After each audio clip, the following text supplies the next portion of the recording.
और मांस के बड़े टुकड़े खा रही थीं। वान्या ने अपना छोटा हाथ बढ़ाया, मांस का एक बड़ा टुकड़ा पकड़ा, एक बड़ा काटने लिया, उसका मुंह तेल से टपक रहा था। फिर बड़ा कटोरा उठाया और शराब का एक घूंट लिया। हाँ, यह बहुत अच्छा है, बहुत अच्छा। वान्या ने अपने छोटे हाथ से अपना तैलीय मुंह पोंछा और कहा। फिर वह एक कुर्सी पर कूद गई, उस पर खड़ी हो गई, बड़ा कटोरा पकड़ लिया और मेज का चक्कर लगाया, चिल्लाते हुए, चलो पीते रहो।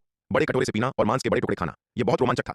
तलवार संप्रदाय में कोई भी उसके साथ ऐसा नहीं करेगा। इसके अलावा अगर उसके पिता विराट और उसकी मां यामिनी को पता चला तो वे निश्चित रूप से उसे उल्टा लटका देंगे और उसकी जमकर पिटाई करेंगे। इसलिए तलवार संप्रदाय में वह कभी भी इतना अनियंत्रित होने की हिम्मत नहीं करेगी।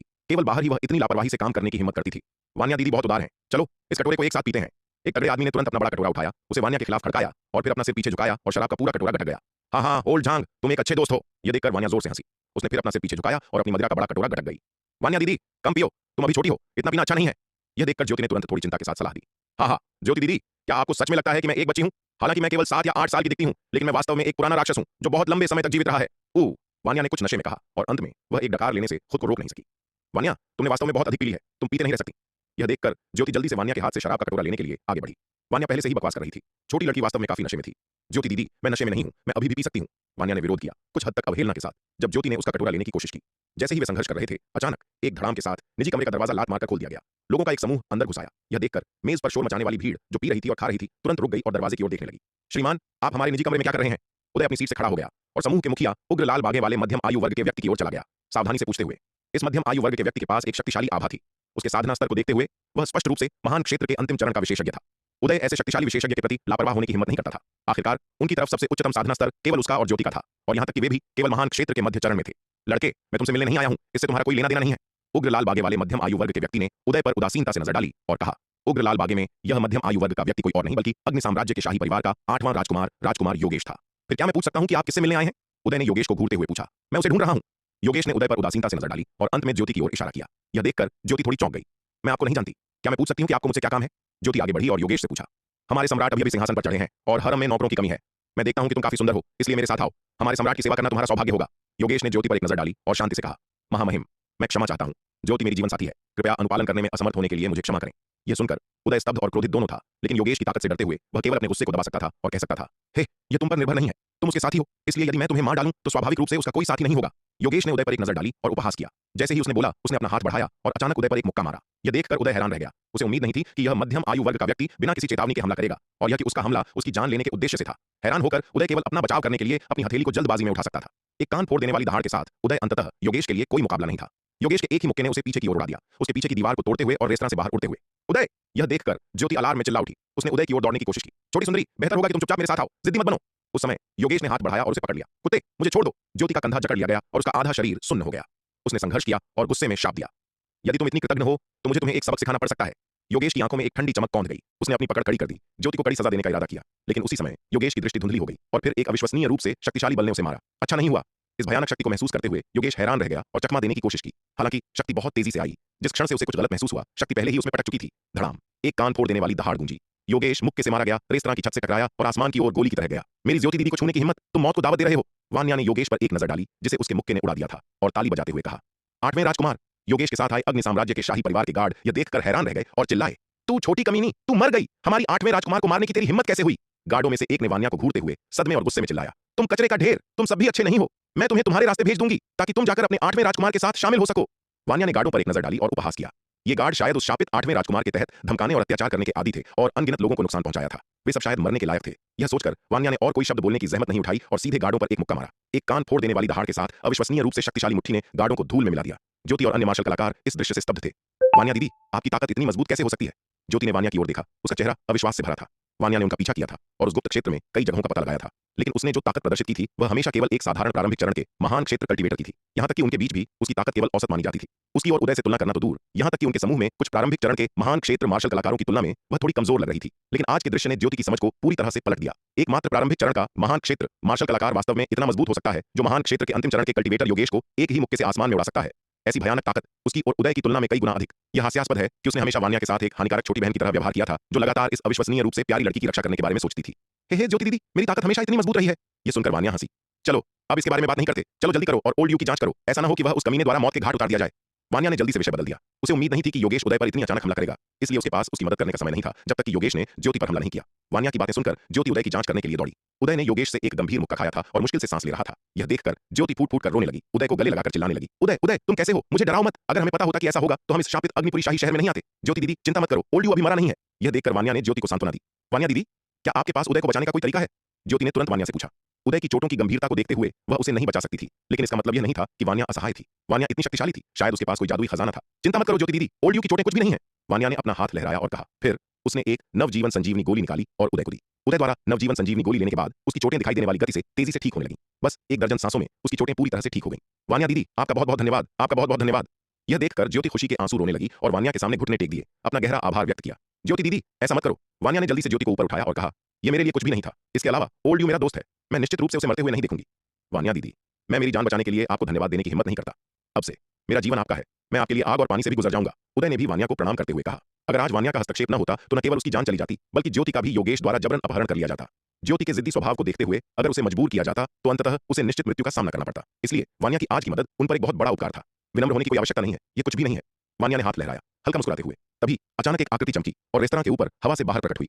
नवागंतुक पीले ड्रैगन बागे में कपड़े पहने कोई और नहीं बल्कि अग्नि साम्राज्य का नया सम्राट यतिन था, जो हाल ही में लौटा था। यतिन ने नीचे भीड़ पर अपनी बर्फीली नजर डाली।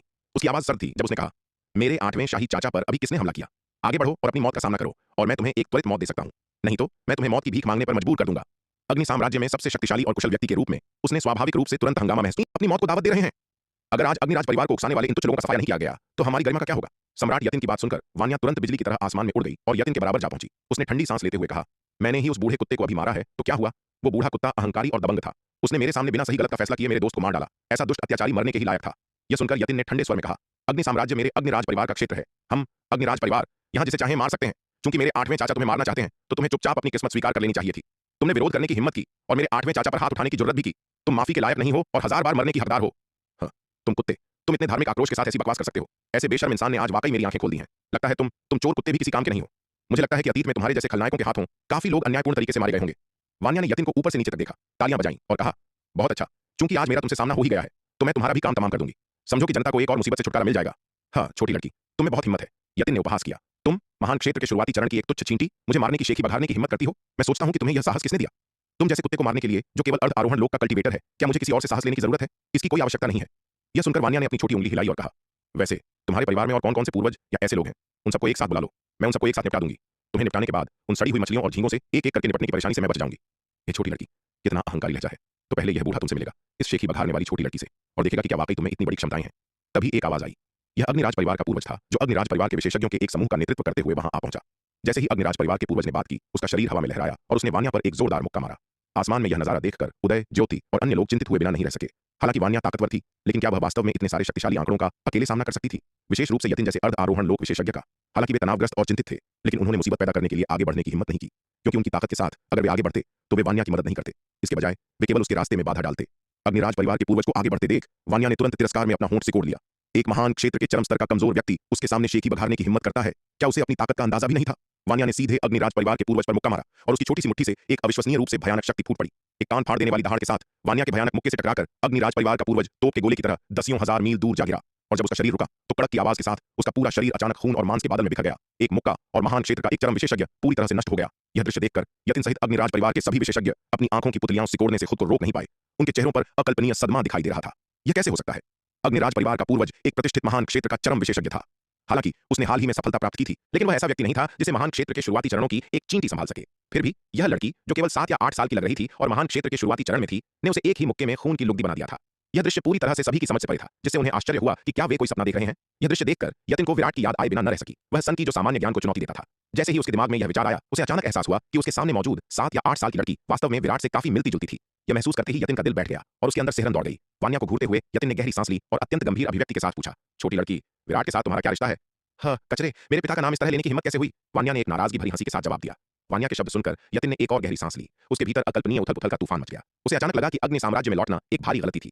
हालांकि तलवार संप्रदाय ने अग्नि साम्राज्य के क्षेत्र पर कब्जा नहीं किया था, लेकिन अग्नि साम्राज्य अभी भी तलवार संप्रदाय के क्षेत्र के बहुत करीब था। इतनी नजदीकी सीमा पर तलवार संप्रदाय के साथ संघर्ष पूरी तरह से संभव था। इतने सालों तक तलवार संप्रदाय ने अग्नि साम्राज्य को नजरअंदाज किया था, जिससे यतिन के मन में शालीनता का भाव पैदा हो गया था, यह मानते हुए कि तलवार संप्रदाय अपने आकार और ताकत के साथ उसके जैसे छोटे साम्राज्य को परेशान करने के लिए नहीं झुकेगा। लेकिन आज ऐसा लग रहा था कि वह बहुत भोला था। साथ ही दांववादी, आज का मामला एक गलतफहमी है। कृपया महोदया हमारी अशिष्टता को क्षमा करें और दया दिखाएं। यतिन ने खुद को संभाला, एक अत्यंत अप्रिय मुस्कान के साथ चापलूसी करते हुए वान्या से बात की। उसे वास्तव में उम्मीद नहीं थी कि उसके 8वें चाचा ने इतनी शक्तिशाली हस्ती को नाराज कर दिया होगा। वह विराट की बेटी थी, 100 जन्मों के साथ भी वह उसे छूने की हिम्मत नहीं कर सकता था। भले ही वह वान्या को हरा सके, क्या वह वर्तमान विराट को हरा सकता था? और भले ही वह विराट को हरा सके, क्या वह इस छोटी लड़की के दादा सूर्यवीर को हरा सकता था? यहाँ तक कि वरुण महल के सुप्रीम एल्डर जनार्दन और वरुण महल के आरोहण लोक के बुजुर्गों का एक समूह भी वरुण महल छोड़कर सूर्यवीर के प्रतिशोध के डर से अपनी जान बचाने के लिए सभी दिशाओं में भाग गया था। तो वह तो बस वरुण महल का एक तुच्छ अर्ध आरोहण लोक का शिष्य था। इसके बारे में सोचना भी मत।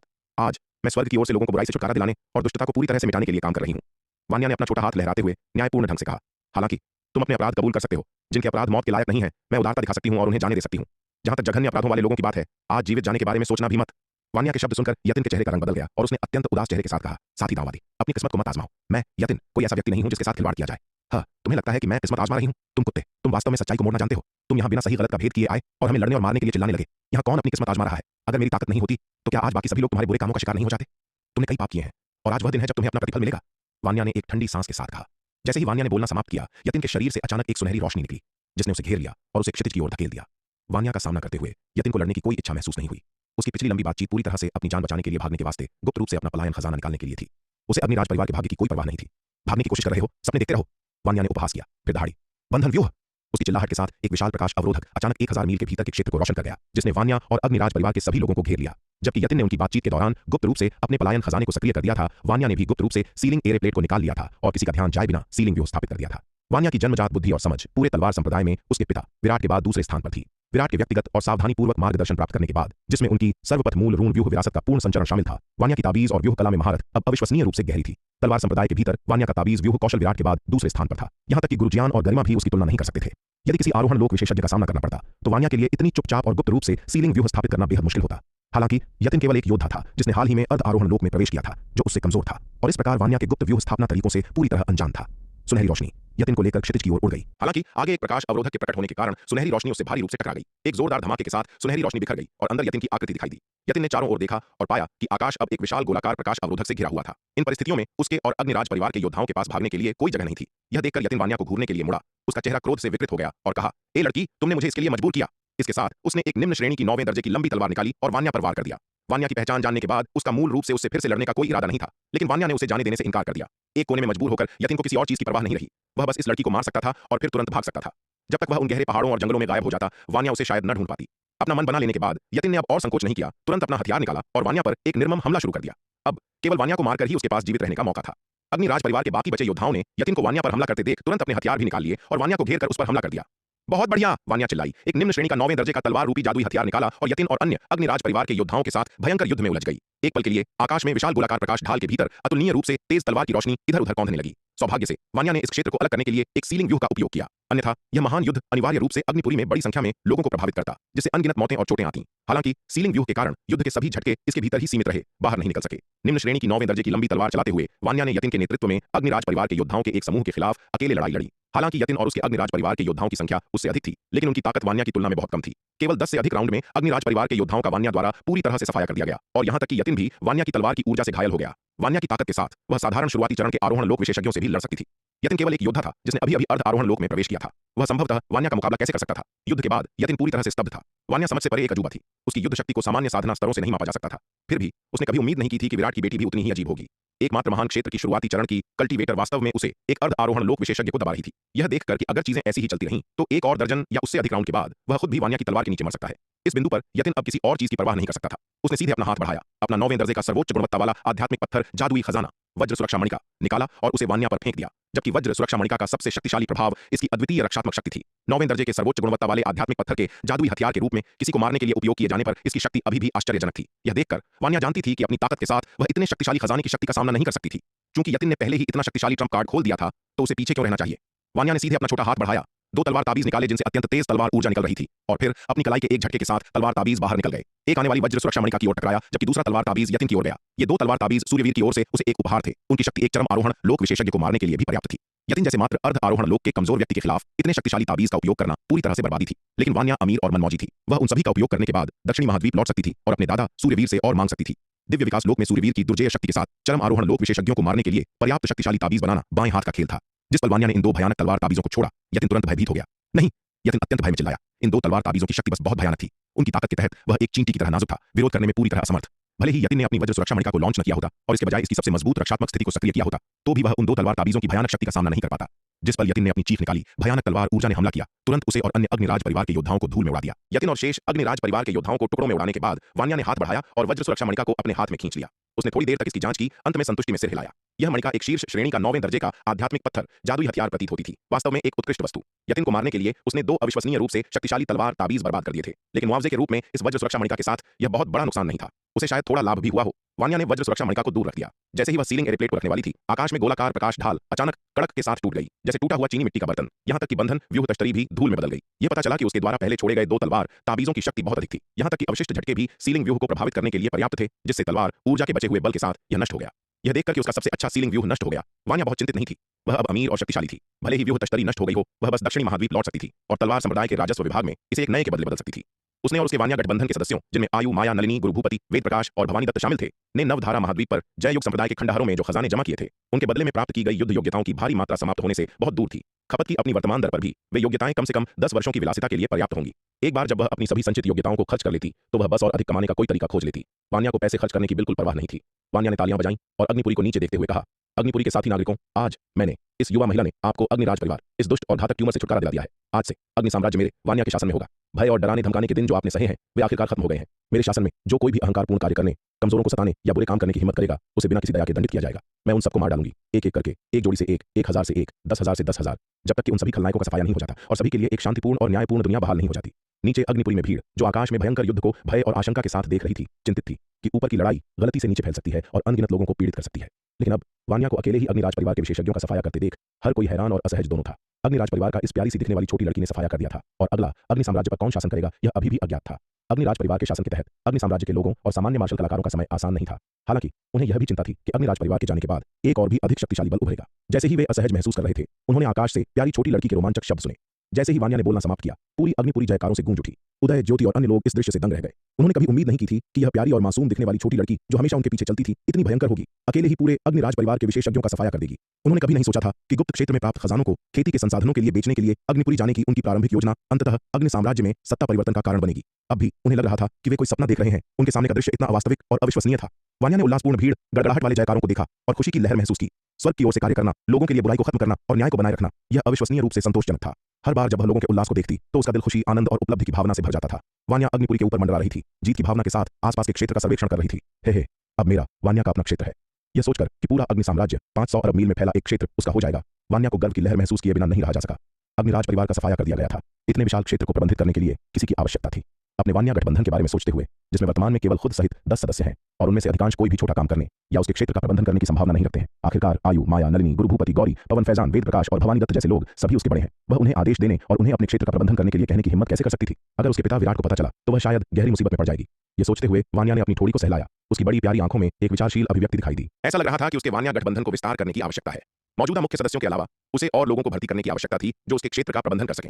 इसे ध्यान में रखते हुए वान्या की नजर घूमी, अंततः उदय, ज्योति और उनके समूह पर टिक गई। उदय और ज्योति को देखते हुए वान्या को तुरंत एक विचार आया। इन लोगों को अपने सहायक के रूप में रखना एकदम सही था। उसने लगभग पूरे 1 साल तक उदय, ज्योति और अन्य लोगों के साथ यात्रा की थी और उनके चरित्र और व्यक्तित्व की अच्छी समझ रखती थी। वे भरोसेमंद थे, विशेष रूप से उदय और ज्योति, जो असाधारण रूप से वफादार थे। यह सोचकर वान्या उदय और ज्योति की ओर लगी। वान्या, बहन वान्या। वान्या को पास आते देख उदय, ज्योति और अन्य तुरंत कुछ आरक्षित और घबरा गए। वान्या की दुर्जय शक्ति देखने के बाद उन्हें उसके साथ पहले की तरह लापरवाही से और आसानी से व्यवहार करना मुश्किल लगा, खासकर जब उन्हें थोड़ा संदेह था कि वान्या की पृष्ठभूमि अत्यंत असाधारण थी। अन्यथा यतिन वान्या की उत्पत्ति का अनुमान लगाने के बाद तुरंत मुड़कर नहीं भागता, केवल वान्या के बंधन व्यूह में फंसने के बाद हताश होकर लड़ने के लिए मजबूर होने के लिए। यतिन की प्रतिक्रिया से कोई भी बता सकता है कि वान्या वास्तव में कितनी शक्तिशाली है। ओह बूढ़े उदय, बहन ज्योति, इतना घबराओ मत, आराम करो। वान्या ने अपना हाथ हिलाया और कहा, उनके संयमित भावों को देखते हुए, हाँ हाँ, हम आराम करेंगे, आराम। उदय ने जबरदस्ती मुस्कुराते हुए कहा। हालांकि उसने ऐसा कहा, लेकिन उसने बिल्कुल भी आराम करने की हिम्मत नहीं की। वह एक ऐसी शक्तिशाली हस्ती का सामना करते हुए कैसे आराम कर सकता था जो अकेले ही पूरे अग्निराज परिवार को मिटा सकती थी। अंत में ज्योति ने वान्या से पूछने की हिम्मत जुटाई, बहन वान्या, तुम वास्तव में कौन हो? मैं यह कहने की योजना नहीं बना रही थी। अगर मैंने ऐसा किया तो यह व्यर्थ होगा। जैसे अब तुम सब मुझे ऐसे देख रहे हो जैसे चूहे बिल्ली को देख रहे हो और हमारा कोई दोस्त नहीं बचेगा। वान्या ने आह भरी। वह अपनी ताकत और पहचान पहले इसलिए उजागर नहीं करना चाहती थी क्योंकि वह इसी परिदृश्य से डरती थी।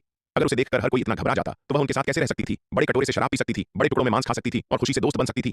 अब उदय, ज्योति और अन्य सभी उसके आसपास इतने आरक्षित और घबराए हुए थे जो वान्या बिल्कुल नहीं चाहती थी, क्योंकि यह पूरी तरह से अर्थहीन था। तलवार संप्रदाय में ऐसा नहीं होगा। आखिरकार तलवार संप्रदाय में अपने पिता विराट का सामना करते समय भी मार्शल कलाकार कभी डर नहीं दिखाते थे, न ही वे कभी उनकी उपस्थिति में आरक्षित या घबराए हुए थे। तो उसका सामना करने की तो बात ही छोड़ दो। तलवार संप्रदाय में पद का कोई भेद नहीं था, केवल हर कोई अपने कर्तव्यों को पूरा कर रहा था, एक मजबूत और बेहतर तलवार संप्रदाय बनाने के लिए मिलकर काम कर रहा था। तलवार संप्रदाय में हर कोई उन्नति के लिए प्रयास करता था, हर कोई कड़ी मेहनत करता था और हर कोई समान था। बेशक इस समानता का मतलब यह नहीं था कि सभी को समान व्यवहार मिलता था, बल्कि यह कि सभी की व्यक्तिगत गरिमा समान थी और वरिष्ठों द्वारा छोटों को सताने के उदाहरण लगभग न के बराबर थे। आखिरकार यहाँ तक कि उसके पिता विराट, जो तलवार संप्रदाय के वास्तविक शासक थे, ने कभी भी सार्वजनिक रूप से हवा नहीं दिखाई, हमेशा बहुत ही मिलनसार व्यवहार बनाए रखा। इसलिए अन्य लोगों ने शक्ति प्रदर्शित करने या हवा दिखाने की हिम्मत नहीं की, सिवाय निश्चित रूप से उस बड़ी सफेद बिल्ली के। इसलिए तलवार संप्रदाय के भीतर वह कई मार्शल कलाकारों के साथ बहुत आसानी से घुल मिल गई। यहाँ तक कि कड़ाई से अनुशासित सैन्य मुख्यालय में भी वह सैनिकों के साथ अच्छी तरह से घुल मिल पाती थी। सैनिक उसे पसंद करते थे, लेकिन वे उससे कभी डरते नहीं थे, न ही वे उसकी उपस्थिति में आरक्षित या घबराए हुए दिखाई देते थे। एकमात्र कमी यह थी कि जब सैनिक दिल खोलकर पी रहे थे और खा रहे थे, तो उन्होंने उसे कभी भाग लेने नहीं दिया। हमेशा कहते थे कि वह अभी भी बच्ची है। मांस खाना ठीक था, लेकिन पीना नहीं।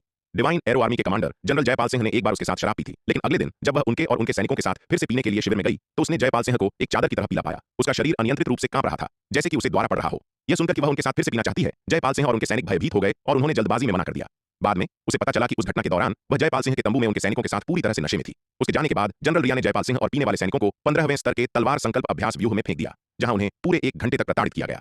किसी तरह यह कहानी उसकी मां यामिनी के कानों तक पहुंच गई और उसकी मां ने उसे लटका दिया और उसकी जमकर पिटाई की। तब से वान्या ने तलवार संप्रदाय में ज्यादा पीने की हिम्मत नहीं की और संप्रदाय में किसी ने भी उसके साथ पीने की हिम्मत नहीं की। हालांकि वान्या को दूसरों के साथ इकट्ठा होना, मांस के बड़े टुकड़े खाना और शराब के बड़े कटोरे पीना बहुत सुखद लगता था।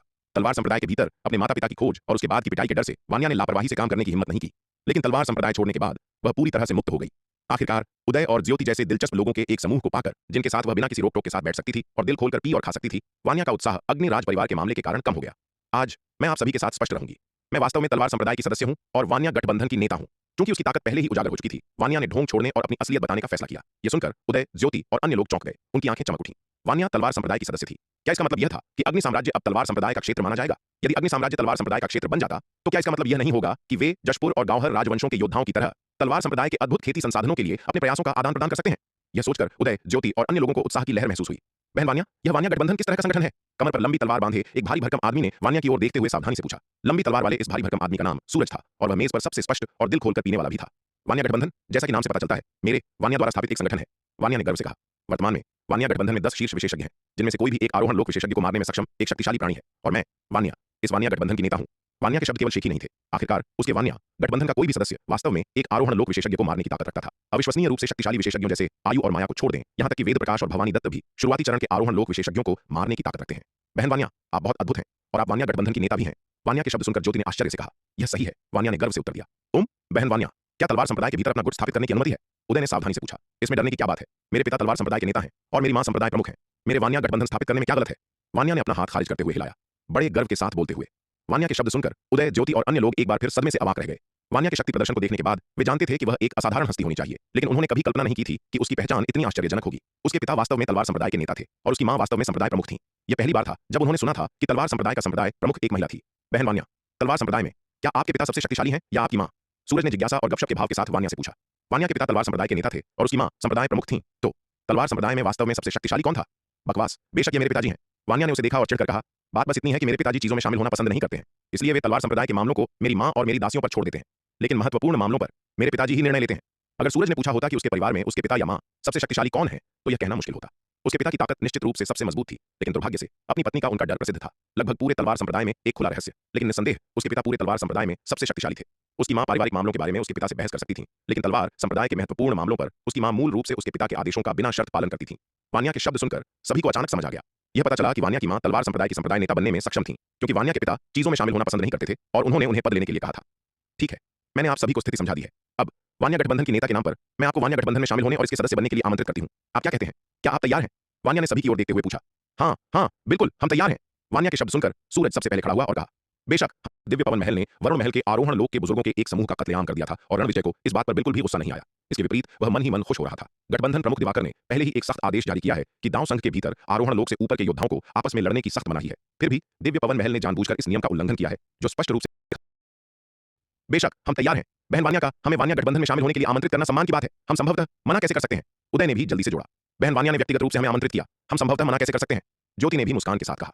तलवार संप्रदाय में शामिल होना कुछ ऐसा था जिसका उन्होंने हमेशा सपना देखा था। यहां तक कि तलवार संप्रदाय का एक साधारण शिष्य बनना भी उनके लिए काफी होता। तलवार संप्रदाय के नेता की बेटी द्वारा स्थापित वान्या गठबंधन में शामिल होने की तो बात ही छोड़िए, उसे अब बहन वान्या मत कहो, तुम्हें उसे गठबंधन नेता कहना चाहिए।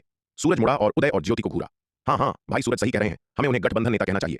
यह सुनकर उदय ने जल्दी से खुद को सही किया। हम गठबंधन नेता को अपना सम्मान देते हैं। उदय, ज्योति, सूरज और अन्य लोग वान्या के सामने घुटने टेक दिए। एक साथ चिल्लाए, हम सभी लोग उठो। वान्या ने संतुष्टि के साथ सिर हिलाया। हालांकि अब से इस घुटने टेकने की रस्म की कोई आवश्यकता नहीं है। हमारा तलवार संप्रदाय और वान्या गठबंधन इस रिवाज का पालन नहीं करता है। हमारे तलवार संप्रदाय में हम केवल स्वर्ग, माता पिता और शिक्षकों को नमन करते हैं। हम किसी और को नमन नहीं करते हैं। अब से जब आप एक दूसरे का अभिवादन करें तो एक साधारण हाथ जोड़कर प्रणाम पर्याप्त है। हाँ, गठबंधन नेता। यह सुनकर सभी खड़े हो गए और वान्या को नमन किया। लगता है तलवार संप्रदाय के नियम काफी उदार हैं। अब जब हर कोई वान्या गठबंधन में शामिल हो गया है तो मैं तलवार संप्रदाय के नियमों को समझाती हूँ। वान्या ने भीड़ की ओर देखते हुए कहा, हमारे तलवार संप्रदाय के नियम बहुत सरल हैं। पहला, निर्दोषों की अंधाधुंध हत्या नहीं। दूसरा, कमजोरों को सताना नहीं। तीसरा, कोई गलत काम नहीं। चौथा, मानव जाति के साथ विश्वासघात नहीं। पांचवां, अपने संप्रदाय के साथ विश्वासघात नहीं। छठा, संप्रदाय के रहस्यों को लीक नहीं करना। ये 6 तलवार संप्रदाय के लौह नियम हैं और इनका उल्लंघन कभी नहीं किया जाना चाहिए। इनमें से किसी का भी उल्लंघन करने पर तलवार संप्रदाय से गंभीर सजा मिलेगी। इन 6 मौलिक लौह नियमों के अलावा कुछ छोटे नियम हैं जो महत्वहीन मामले हैं और केवल तलवार संप्रदाय के विभिन्न विभागों में पद संभालने वालों को ही इनका पालन करने की आवश्यकता है। हमारे वान्या गठबंधन में हमें आमतौर पर केवल इन 6 मौलिक लौह नियमों का पालन करने की आवश्यकता है। भले ही हम अन्य नियमों का उल्लंघन करते हैं तो ज्यादा से ज्यादा हमें बस तलवार संप्रदाय के प्रवर्तन हॉल में जाना होगा। गठबंधन नेता, हम समझ गए। वान्या के शब्द सुनकर सभी ने तुरंत एक साथ जवाब दिया। ये व्यक्ति स्वाभाविक रूप से धर्मी और दयालु थे, अन्यथा वान्या उनके साथ नहीं जुड़ती यदि वे दुष्ट और पापी होते। उनकी नजर में तलवार संप्रदाय के 6 लौह नियम उनके आचरण का अपना कोड थे और संप्रदाय के नियमों के बिना भी वे उनका उल्लंघन नहीं करते। इसलिए इन 6 नियमों का पालन करना उनके लिए सहज था। हम बहुत अच्छा। उस स्थिति में चलिए अग्निराज परिवार के मामलों के परिणामों को संभालते हैं। वान्या ने संतुष्टि के साथ सिर हिलाया। फिर उसने प्रक्रियाओं को रेखांकित किया। अग्निराज परिवार के भीतर जिन मार्शल कलाकारों ने जघन्य कृत्य किए थे उन्हें बिना किसी अपवाद के मार दिया जाना था। जिनके अपराध मौत के लायक नहीं थे उन्हें कैद किया जाना था। अग्निराज परिवार के वे सदस्य जिन्होंने कोई बुरा काम नहीं किया था उन्हें बिना किसी और सजा के बस अग्निपुरी से निकाल दिया जाना था। अपने निर्देश देने के बाद वान्या अग्निपुरी के शाही महल में गई और खजाना लूटना शुरू कर दिया। उसने यामिनी के साथ काफी समय बिताया था। तलवार संप्रदाय के कई मामलों को संभालने में उनकी मदद की थी, इसलिए वान्या ऐसे मामलों से निपटने में काफी माहिर थी। इन तुच्छ कार्यों को बस अधीनस्थों को सौंपा जा सकता था। उसे सब कुछ खुद करने की जरूरत नहीं थी, केवल समग्र दिशा को समझने की जरूरत थी। ठीक उसके पिता विराट की तरह, जो अक्सर एक हस्तक्षेप न करने वाले प्रबंधक के रूप में कार्य करते थे, शायद ही कभी मामलों में हस्तक्षेप करते थे। सब कुछ उसकी मां, चाची और जनरल रिया पर छोड़ देते थे। फिर भी पूरा तलवार संप्रदाय अच्छी तरह से प्रबंधित रहा। अपने पिता से गहराई से प्रभावित होकर वान्या ने मामलों को संभालने में स्वाभाविक रूप से उनके उदाहरण का अनुसरण किया। वान्या की कार्रवाइयों के बाद अग्नि साम्राज्य के हाथों में बदलाव आया। अग्निराज परिवार के शासन से वान्या गठबंधन के क्षेत्र में गिर गया। स्वाभाविक रूप से अग्नि साम्राज्य में जो घटनाएं हुई उन्हें तलवार संप्रदाय के काल रात्रि शिविर से छुपाया नहीं जा सका। काल रात्रि शिविर के ज्ञान का मतलब था कि विराट को भी पता था। अग्नि साम्राज्य में अपनी बेटी की हरकतों के बारे में जानकर विराट कुछ हैरान हुए। उन्हें उम्मीद नहीं थी कि यतिन, जो वज्र सुरक्षा मणिका की बदौलत बार बार उनके पीछा करने से बच गया था, अंततः उनकी बेटी के हाथों मरेगा। लेकिन वह छोटी लड़की वास्तव में खर्चीली थी। यतिन जैसे मात्र अर्ध आरोहण लोक के कमजोर व्यक्ति को मारने के लिए उसने वास्तव में 2 तलवार ताबीजों का उपयोग किया जो एक चरम आरोहण लोक विशेषज्ञ को मारने के लिए पर्याप्त शक्तिशाली थे। विराट ने इस बात पर ज्यादा ध्यान नहीं दिया कि वान्या ने अग्नि साम्राज्य में क्या किया था। जहां तक छोटी लड़की द्वारा अग्नि साम्राज्य को वान्या गठबंधन क्षेत्र में बदलने की बात है, विराट को इसकी भी ज्यादा परवाह नहीं थी। अग्नि साम्राज्य का वान्या गठबंधन क्षेत्र बनना उसके तलवार संप्रदाय क्षेत्र बनने से अलग नहीं था। इसके अलावा अग्नि साम्राज्य को खुद वान्या ने जीता था, इसलिए उसका क्षेत्र बनना स्वाभाविक ही था।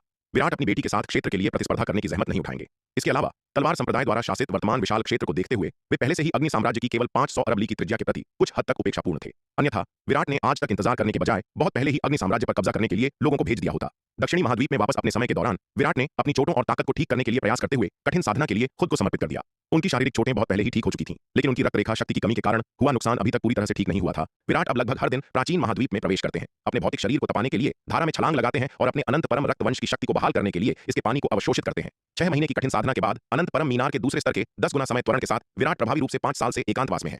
इस दिन विराट ने एक बार फिर प्राचीन महाद्वीप में प्रवेश किया, पानी के प्रभाव के माध्यम से अपने शरीर को तपाने के लिए धारा में छलांग लगा दी। इसके साथ ही धारा का पानी उनके शरीर पर प्रभाव से बनी अनगिनत दरारों के माध्यम से उनमें समा गया, उनके अनंत परम रक्तवंश द्वारा पागलों की तरह अवशोषित किया गया और रक्त रेखा शक्ति में बदल गया। विराट के धारा में प्रवेश करने के 1 घंटे बाद अचानक एक कान फोड़ू दहाड़ उठी और विराट के शरीर से एक अतुलनीय रूप से शक्तिशाली आभा फूट पड़ी। भयानक विस्फोट के कारण पानी का एक विशाल स्तंभ धारा की सतह से आकाश में जा गिरा। विराट ने धीरे धीरे अपनी आंखें खोली। उनके भीतर जंगली खुशी का भाव दिखाई दिया। वह धारा से बाहर कूदे। हवा में मंडराते हुए उनका शरीर अविश्वसनीय रूप से शक्तिशाली ऊर्जा के साथ लहरा रहा था। विराट ने अपनी मुट्ठी खींची और आगे एक मुक्का मारा। बूम! उनकी मुट्ठी से एक अतुलनीय रूप से भयानक बल निकला। अपार शक्ति ने धारा पर प्रहार किया और हजारों फीट ऊंचा पानी का एक विशाल स्तंभ बनाया। यह ध्यान दिया जाना चाहिए कि इस धारा में पानी की हर बूंद अविश्वसनीय रूप से भारी थी। एक ही मुक्के से पानी का इतना विशाल स्तंभ बनाने के लिए विराट के प्रहार की अपार शक्ति का प्रदर्शन होता है। यह देखकर विराट की आंखों में आश्चर्य और खुशी का भाव दिखाई दिया।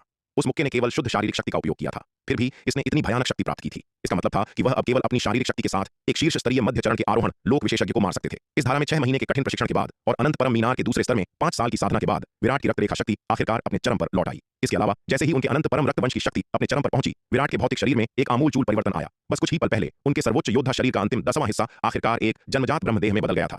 जन्मजात ब्रह्मदेह परिवर्तन का यह अंतिम 10वां हिस्सा अविश्वसनीय रूप से कठिन था। इतने सालों की कड़ी साधना के बाद अंततः जन्मजात ब्रह्मदेह प्राप्त करने से विराट खुशी के आंसुओं के कगार पर आ गए। जन्मजात ब्रह्मदेह प्राप्त करने पर विराट के पूरे भौतिक शरीर में हर पहलू में जबरदस्त बदलाव आया।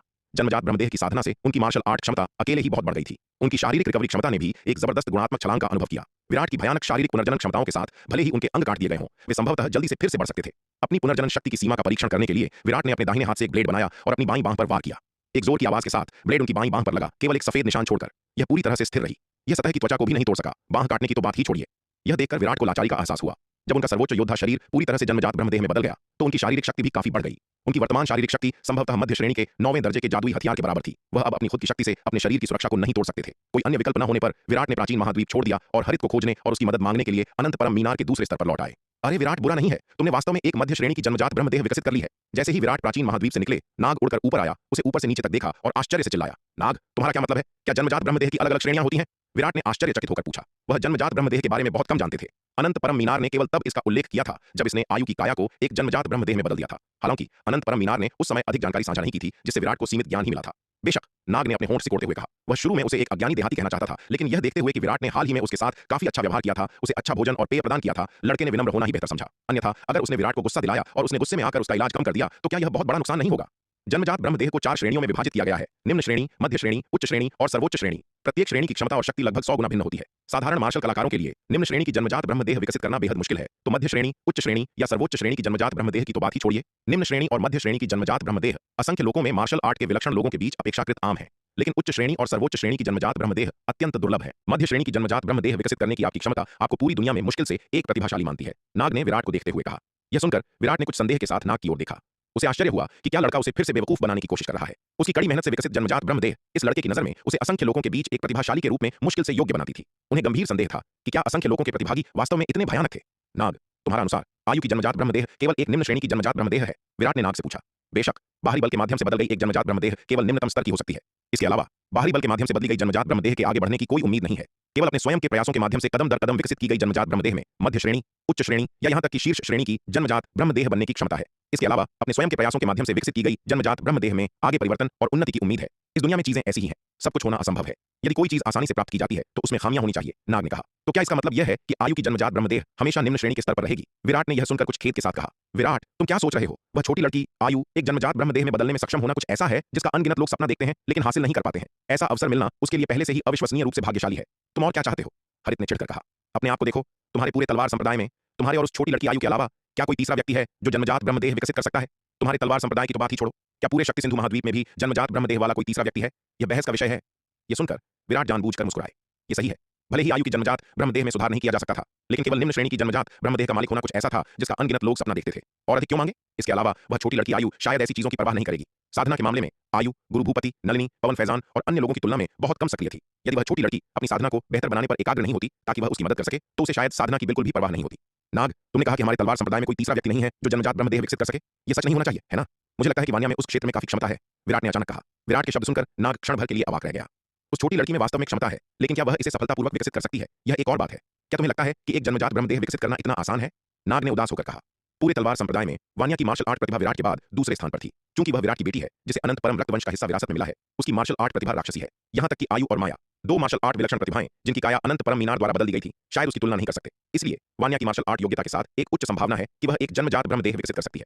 हालांकि हरित के मन में उस छोटी लड़की वानिया को लेकर काफी मनोवैज्ञानिक डर है। उसने पहले उसके हाथों काफी कष्ट सहे थे और यहां तक कि उसे उसके द्वारा बहन कहने के लिए मजबूर किया गया था। वह अनुभव हरित के लिए बस असहनीय था। तब वानिया छोटी और शरारती थी और वह उसकी हरकतों के आगे असहाय था। वह उसे पीटने के अलावा और क्या कर सकता था? वह छोटी लड़की तब विराट की लाडली थी। अगर उसने उस पर हाथ उठाने की हिम्मत की तो विराट निश्चित रूप से उससे मौत की लड़ाई लड़ेगा। इसके अलावा एक प्राचीन दिव्य तलवार के रूप में अपनी स्थिति को देखते हुए वह संभवतः 7 या 8 साल के बच्चे पर हाथ नहीं उठा सकता था। अन्यथा अगर बात बाहर निकल गई तो वह फिर कभी किसी का सामना कैसे कर सकता था?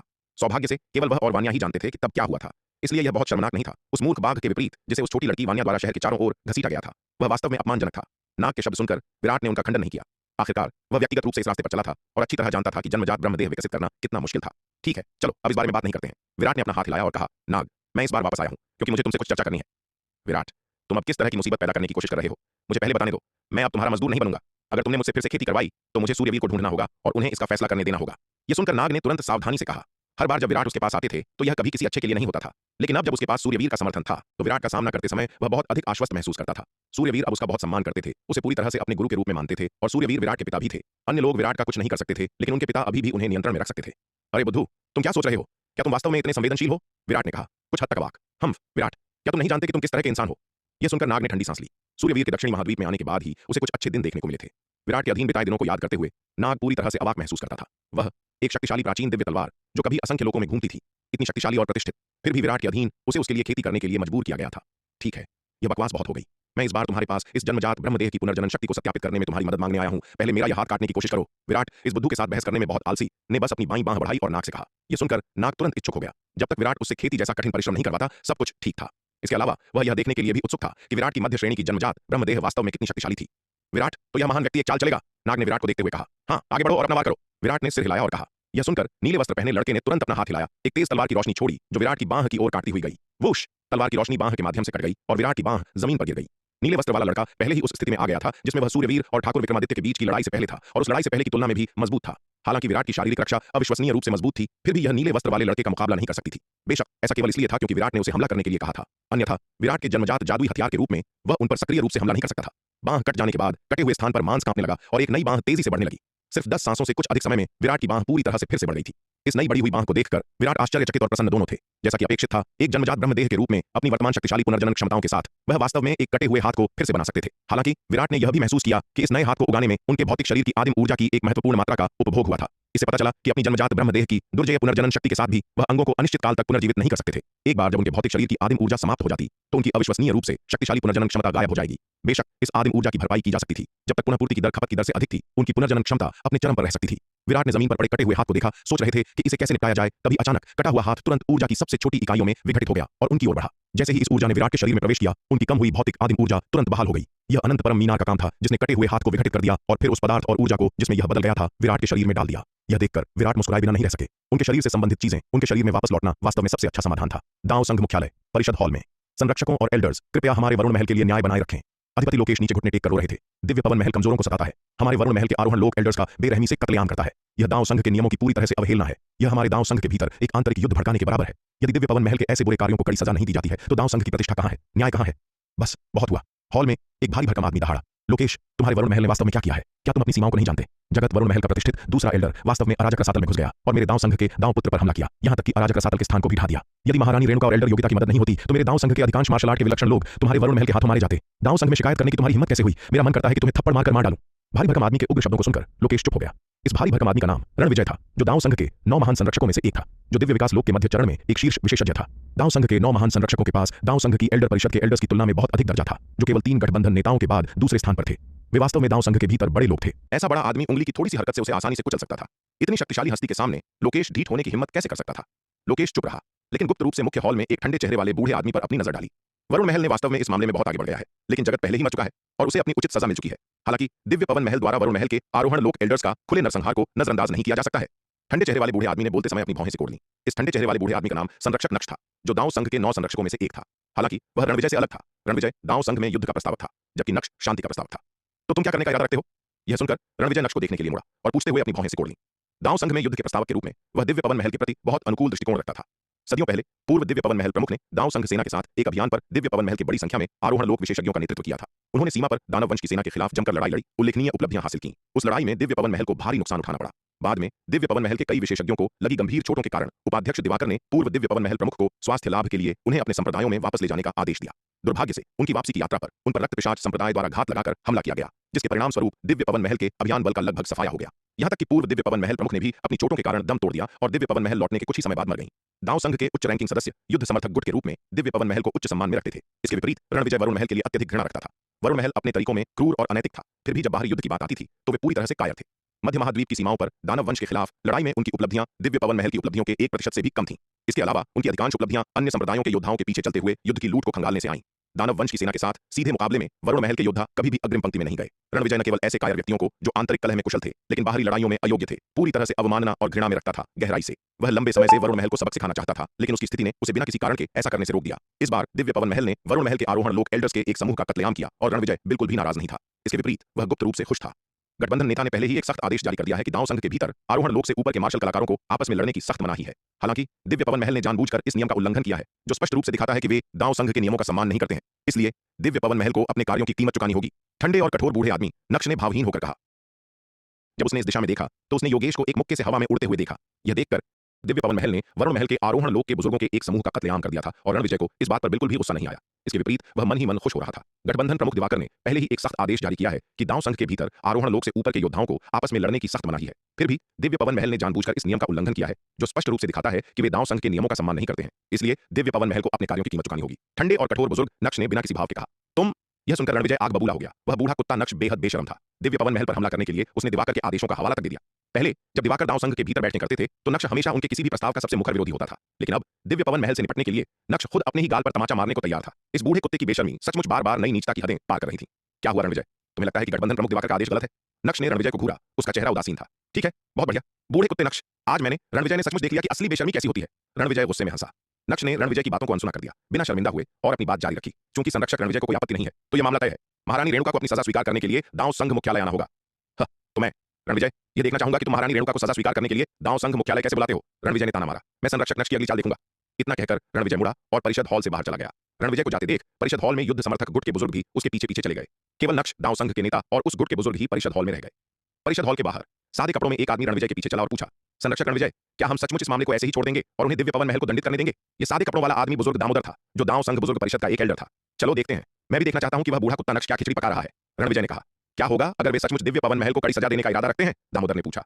बुजुर्ग दामोदर, तुम उस छोटी लड़की रेणुका को कम आंक रहे हो। वह छोटी लड़की कोई ऐसी वैसी नहीं है जिससे आसानी से निपटा जा सके। अगर यह पुराना दिव्य पवन महल होता तो हम स्वाभाविक रूप से उस बूढ़े कुत्ते नक्श को मनमानी नहीं करने देते, लेकिन मौजूदा दिव्य पवन महल पहले से कहीं ज्यादा ताकतवर है। क्या तुम्हें लगता है कि वह छोटी लड़की रेणुका वास्तव में आज्ञा मानेगी? और जब वह बूढ़ा कुत्ता नक्श उसे दाव संघ मुख्यालय बुलाएगा तो दौड़ी चली आएगी। तुम बहुत ज्यादा सोच रहे हो, रणविजय ने मुस्कुराते हुए कहा। क्या होगा अगर रेणुका नहीं आती है और संरक्षक नक्श और अन्य लोग खुद दिव्य पवन महल चले जाते हैं? दामोदर ने फिर पूछा। वे खुद दिव्य पवन महल जाएंगे? तुम बहुत ज्यादा सोच रहे हो, रणविजय ने सिर हिलाया और कहा। दाव संघ मुख्यालय दिव्य पवन महल से बहुत दूर है। यहां तक कि दिव्य विकास लोक के विशेषज्ञ भी वहां स्थानिक चैनलों के माध्यम से यात्रा नहीं कर सकते। उन्हें वहां धीरे धीरे उड़कर जाना होगा। दिव्य विकास लोक से नीचे के योद्धाओं को दिव्य पवन महल भेजना बेकार है। अगर उन्होंने सचमुच रेणुका को गुस्सा दिला दिया तो जो आरोहण लोक के योद्धा वे भेजेंगे वे शायद मारे जाएं और कभी वापस ना आए। इसलिए ज्यादा से ज्यादा नक्श वह बूढ़ा कुत्ता बस दिखावा करेगा। वे रेणुका का कुछ नहीं बिगाड़ सकते। रणविजय की बातें सुनकर दामोदर चुप रहा। रणविजय का विश्लेषण वास्तव में बहुत तर्कसंगत था। दक्षिणी महाद्वीप आकाश में एक बादलों वाली नाव तेजी से उड़ रही थी। नाव के एक कमरे में दिव्य पवन महल की स्वामिनी महारानी रेणुका जो ध्यान कर रही थी, उन्हें अचानक अपनी संचार टोकन में कंपन महसूस हुआ। रेणुका ने अपनी हथेली खोली, संचार टोकन निकाला और उस पर एक नजर डाली। उन्होंने पाया कि दाव संघ मुख्यालय उनसे संपर्क कर रहा था। यह देखकर रेणुका की सुंदर आंखों में संदेह का भाव आ गया। दाव संघ मुख्यालय उनसे संपर्क क्यों करेगा? महारानी रेणुका ने एक पल के लिए विचार किया, फिर संचार टोकन को जोड़ दिया। अगले ही पल टोकन से नक्श की बूढ़ी आवाज सुनाई दी। नक्श ने दाव संघ मुख्यालय को की गई लोकेश की शिकायत सुनाई और अंततः महारानी रेणुका को मुख्यालय द्वारा मामले के निपटारे की जानकारी दी और उन्हें अपनी सजा प्राप्त करने के लिए तुरंत मुख्यालय आने का आदेश दिया। हम्फ, मुझे सजा पाने के लिए दाव संघ मुख्यालय बुलाओगे? नक्श, तुम खुद को समझते क्या हो? अगर तुम्हें हिम्मत है तो दक्षिणी महाद्वीप आओ और मुझे गिरफ्तार करो। नक्श की बातें सुनने के बाद रेणुका ने ठंडी सांस ली। इसके साथ ही उसने नक्श के साथ संचार काट दिया। कुटिल और नीच बूढ़े कुत्तों का झुंड उसे हुक्म देने की हिम्मत करता है। अतीत में वह नक्श के आदेशों की अवज्ञा करने की हिम्मत नहीं करती, क्योंकि अगर वह दाव संघ मुख्यालय के आदेशों की अवज्ञा करती तो नक्श किसी भी समय उसे गिरफ्तार करने के लिए अर्धचरण दिव्य विकास लोक के दाव संघ बुजुर्गों के एक समूह को दक्षिणी महाद्वीप भेज सकता था। दिव्य पवन महल को मुसीबत में डालने से बचने के लिए उसके पास उनके फैसले और सजा को स्वीकार करने के लिए चुपचाप दाव संघ मुख्यालय जाने के अलावा कोई विकल्प नहीं था। लेकिन अब उसे नक्श से डरने की कोई जरूरत नहीं थी। अगर नक्श ने उसे गिरफ्तार करने के लिए किसी अर्धचरण दिव्य विकास लोक के योद्धा को दिव्य पवन महल भेजने की हिम्मत की तो वह उन्हें काट डालने की हिम्मत रखेगी। भले ही नक्श खुद आए, वह बिल्कुल भी नहीं डरेगी। दिव्य पवन महल में अब दिव्य विकास लोक के विशेषज्ञ के रूप में केवल वही नहीं थी, वहां एल्डर योगिता और सूर्यवीर भी थे। इसके अलावा तलवार संप्रदाय द्वारा आपूर्ति किए गए अविश्वसनीय रूप से शक्तिशाली साधना संसाधनों के साथ दिव्य पवन महल जल्द ही तीसरा, चौथा और यहां तक कि पांचवां दिव्य विकास लोक विशेषज्ञ तैयार करेगा। जब तक दिव्य पवन महल पर्याप्त दिव्य विकास लोक विशेषज्ञ पैदा करता है, भले ही नक्श आए, वह सुनिश्चित करेगी कि उसे बहुत नुकसान हो। केवल तभी जब दाव संघ के बड़ी संख्या में दिव्य विकास लोक विशेषज्ञ उससे निपटने के लिए आएंगे, तब उसे और दिव्य पवन महल को खतरा होगा। लेकिन ऐसी बात व्यावहारिक रूप से असंभव थी। वर्तमान में दाव संघ की मुख्य सेना अभी भी सीमा पर दानव सेना से लड़ रही है, जिसमें केवल थोड़ी संख्या में दिव्य विकास लोक विशेषज्ञ दाव संघ मुख्यालय में रह गए हैं। इसके अलावा उसे यकीन था कि दाव संघ का युद्ध समर्थक गुट उससे निपटने के लिए नक्श जैसे गद्दारों के साथ हाथ नहीं मिलाएगा। यहां तक कि दाव संघ के भीतर तथाकथित शांति गुट भी उससे लड़ने के लिए दक्षिणी महाद्वीप में बहुत अधिक उच्च स्तरीय लड़ाके नहीं भेजेगा। यद्यपि वे शांति गुट अस्तित्व के लिए राक्षसों को क्षेत्र सौंपने की वकालत करते थे, लेकिन वे खुले तौर पर मानवता को धोखा देने की हिम्मत नहीं करते थे। उन्हें अभी भी अपनी सेना का एक हिस्सा अग्रिम पंक्तियों पर राक्षसों से लड़ने के लिए भेजना पड़ता था। यदि वे राक्षसों से लड़ना पूरी तरह बंद कर देते तो दाव संघ का युद्ध समर्थक गुट अब उनके निरंतर अस्तित्व को बर्दाश्त नहीं करता। यद्यपि शांति गुट दाव संघ के भीतर काफी शक्ति रखता था, लेकिन अंततः यह युद्ध समर्थक गुट की तुलना नहीं कर सकता था। यदि ताकत के मामले में शांति गुट का पलड़ा भारी होता तो दाव संघ और मानवता बहुत पहले ही राक्षसों द्वारा मिटा दी गई होती और आज तक जीवित नहीं बचती। दाव संघ मुख्यालय परिषद हॉल के अंदर। तुम छोटी कमीनी, तुम अविश्वसनीय रूप से ढीठ हो, तुम बहुत ढीठ हो। संचार टोकन से आवाज सुनकर नक्श तुरंत क्रोधित हो गया। परिषद हॉल में दहाड़ते हुए, क्या वह वास्तव में सोचती है कि सिर्फ इसलिए कि उसने दिव्य विकास लोक को तोड़ दिया है वह जो चाहे कर सकती है और कोई भी उसका कुछ नहीं बिगाड़ सकता? बुजुर्ग जफर, बुजुर्ग जयंत और बुजुर्ग शेखर, तुम तीनों रेणुका को पकड़ने के लिए मेरे साथ दिव्य पवन महल चलोगे? नक्श परिषद हॉल में तीन बुजुर्गों की ओर मुड़ा और ठंडे स्वर में कहा। संरक्षक नक्श, दिव्य पवन महल दाव संघ मुख्यालय से बहुत दूर है। क्या हम वास्तव में दिव्य पवन महल जा रहे हैं? नक्श की बातें सुनकर काले कपड़ों में एक मध्यम आयु वर्ग का व्यक्ति हिचकिचाया।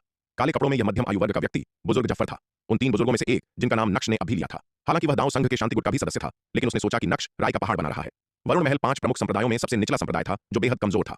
भले ही वरुण महल के सभी आरोहण लोग के बुजुर्ग मर चुके हों, लेकिन यह शांति गुट के लिए इतना महत्वपूर्ण नहीं था कि वे रेणुका को पकड़ने के लिए अविश्वसनीय रूप से दूर स्थित दिव्य पवन महल तक यात्रा करने का कष्ट उठाएं। इतनी लंबी यात्रा में वहां पहुंचने में ही शायद कई दशक लग जाएंगे। जफर ऐसा काम करने में बहुत अनिच्छुक था जिससे कोई लाभ न मिले।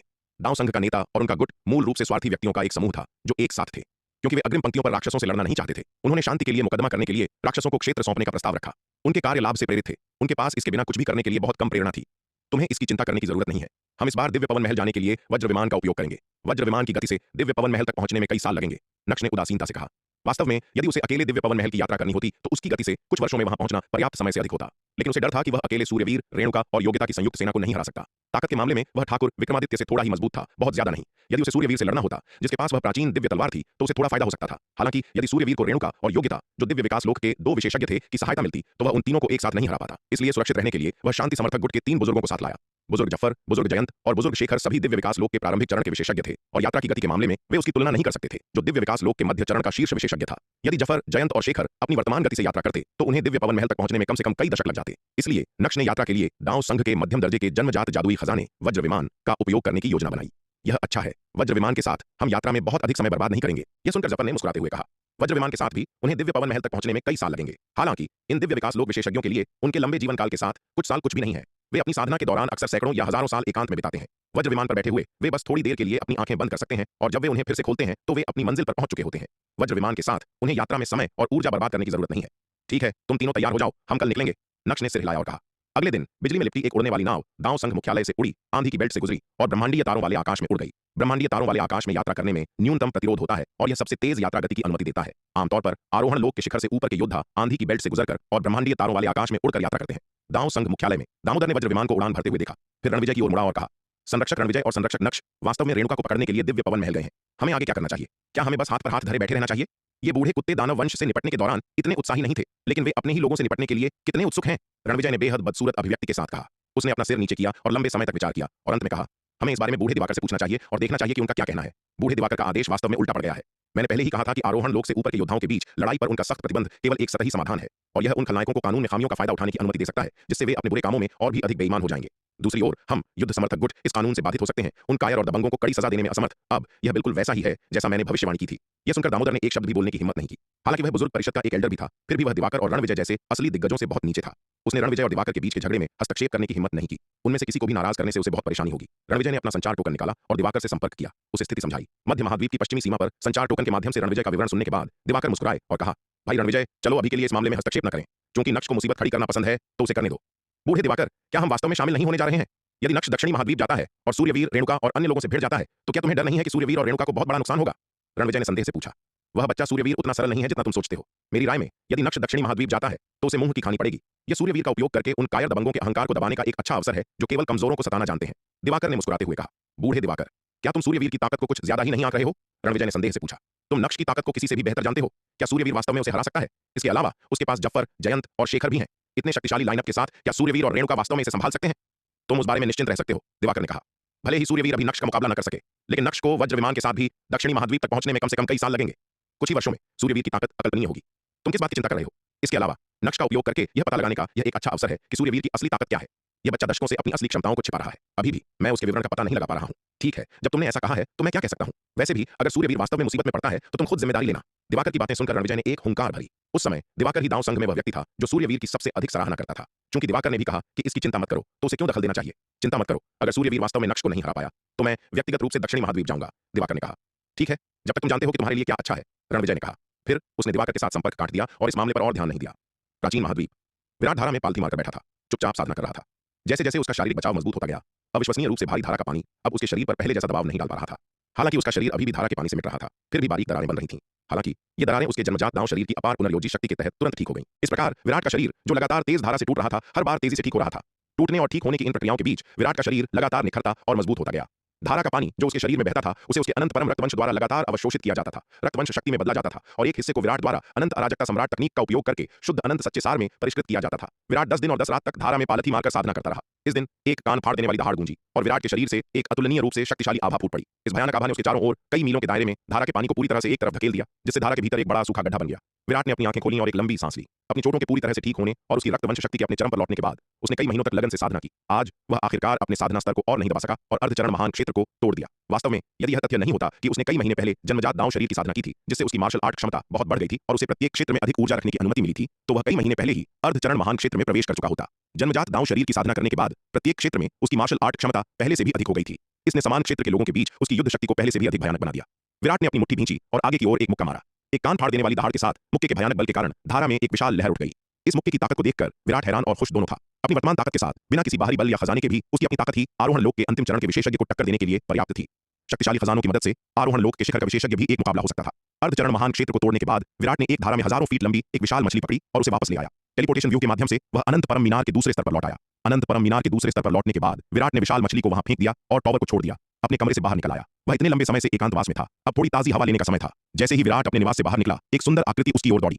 युवा मालिक! आकृति ने खुशी से चिल्लाते हुए विराट की बाहों में छलांग लगा दी। चंपा, तुम वापस आ गई! विराट ने आश्चर्यचकित और प्रसन्न दोनों होकर कहा। हाँ हाँ, हम कुछ दिन पहले वापस आए थे, लेकिन बड़ी सफेद बिल्ली ने कहा कि आप एकांतवास में थे, इसलिए मैंने आपको परेशान नहीं किया।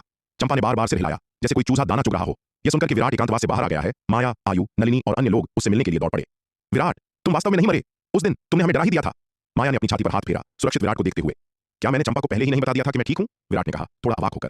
हालांकि इस छोटी बेवकूफ के थोड़े सन की स्वभाव को देखते हुए उसकी प्रतिक्रिया समझ में आती थी। वैसे युवा मालिक, मेरी गुरु आपसे कुछ चर्चा करना चाहती हैं। कुछ देर तक खुशी से बातचीत करने के बाद चंपा को अचानक कुछ याद आया और उसने जल्दी से विराट से कहा, मौसी रेणुका मुझसे मिलना चाहती है। वह क्या चाहती है?